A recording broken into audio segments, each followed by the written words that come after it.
1, go. Thank you very much. Today I have planned to discuss something about my experience and there's some tentative plan on top of that. So I want to like to see your feedback, what you say about it. So I spent a lot of time working with the United Nations and humanitarian development efforts. So I noticed one of the interesting thing is in the developing countries, most of the developing countries, education system is something which you need to be focused on it. So I start thinking, what's the real problem with education system? Because when we say education can make a change, so they have education system. They try different methods. The world's best experts is helping them, especially in those countries, but none of them is working. So what's wrong with that? Why they're not coming on a track? So there are a few salient features which I want to share with you, which I observed personally and with the like visiting to a few things, and then after discussing the different experts from different countries. So those are the comparison between the school choice. So there's two major systems working on the world level which provide the school choices. So are you aware about those things? Like, no, like first, you know the school is provided, you have no choice. You're living, so you have to go to school which is provided by the government. So you have only one or maybe two limited choice. Second one is open choice system. You go wherever you want to go. Fine? So living in the north side and going to the east side of the city. So these are the two dominant systems working in the globe. So when I look, which one is working? So open choice system need a lot of resources.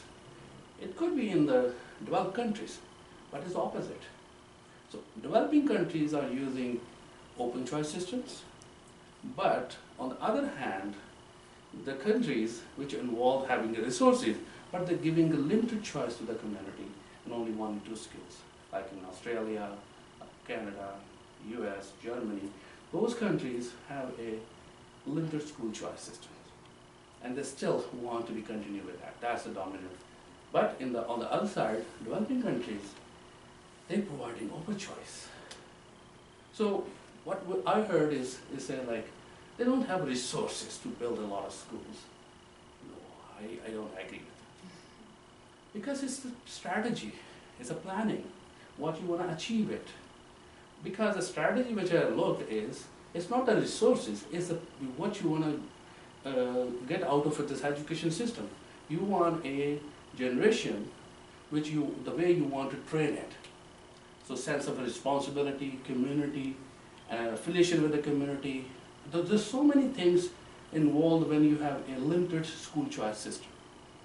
And then I start comparing and looking back into the developing countries. Maybe when you're talking about this, maybe you notice a few things back home. So the one interesting thing is the corruption. In developing countries, corruption is at large scale. So how to do the cyclic, like these things are cyclic. So corruption and education systems are attached together. So if you fix the education system, you have a less opportunity to do the corruption. So as a politician, if you encourage the corruption, you don't want to be fixed education system. What you will do, you put a lot of money in the infrastructure, name of infrastructure, bridges, dam, but you know the importance of the education. If you put that money in the education, eventually you will get the bigger benefits out of it. But they don't want to spend the money on the human development.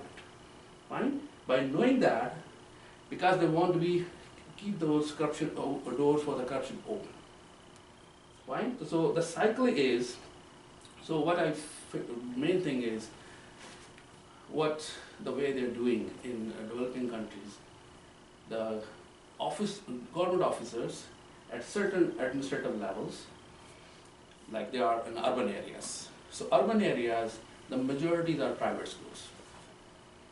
Fine? So private schools are, you have to pay a lot of money from your pocket, extra money. Pressure on your household expenditure. You have to, that is going to force you to go for the corruption. Fine? Because you have no other opportunity. If 70% students are going in a private school, so as a government officers, where you will send your kids? You cannot send your kids to the public schools. Fine? So system is forcing you to send your kids to a school which you cannot afford from your salary. So it's pushing you to go to start corruption. So it's a cyclic process. So what I'm proposing it, if we really want to make some change, my strategy, and I want to just listen from you, if you agree or not, if we somehow these countries start doing the micro planning and establishing a school catchment area, enrollment zone, and provided a school by different methodology, which is a detailed discussions how they will manage it, but the cost-effective method, because there are cost-effective methods we can introduce. So if this kind of things, if these countries try to follow, do you think it will work or not? I just want to hear your feedback based on your experience and your, so what do you say about that? So let me just see if I get the question correctly.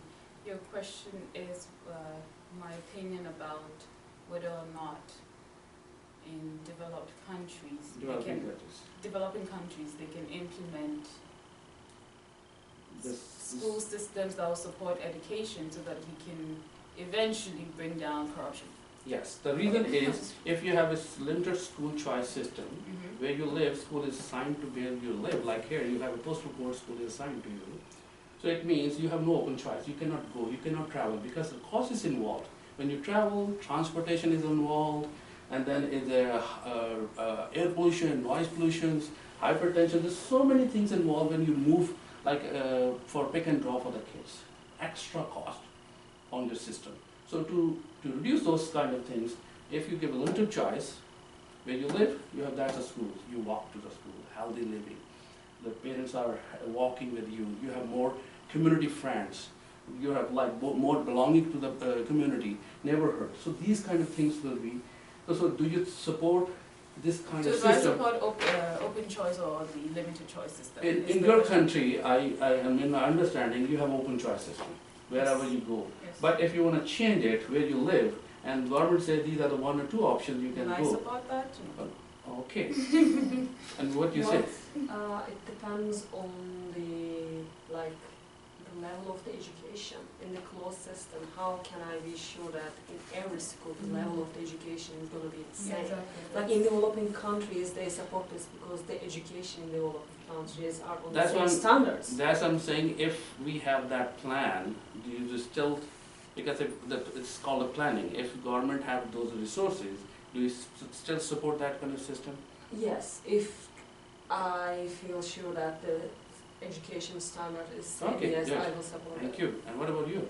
Is there a risk that then the poorest parts of the region have then the poorest education because they don't have the resources? That's a segregation. That's the disadvantage of this kind of system, limited choice education system. But the benefits on the other side is large.